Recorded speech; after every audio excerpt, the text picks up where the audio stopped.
Një 66 vjeçar ka mbetur I plagosur në orët e para të mëngjesit të kësaj të mërkure pasi është qelluar me armë gjahu nga një person që kishte hyrë për të vjedhur në stanin e tij në fshatin Pluk të Lushnjës. 66 vjeçari Flamur Mane, I cili ruante natën bagëtit në stanin e tij, është përballur me autorin gjatë tentativës së vjedhjes. Gjatë përleshjes, agresori Det Dedaj ka qelluar me armë gjahu duke e plagosur Manen me disa saçme.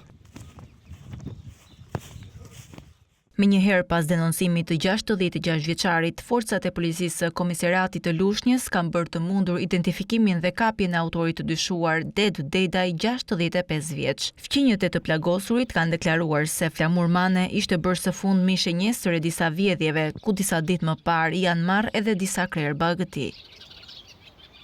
I plagosuri ndodhet jashtë rrezikut për jetën, ndërsa materialet procedurale janë referuar prokurorisë së Firit për veprime të mëtejshme.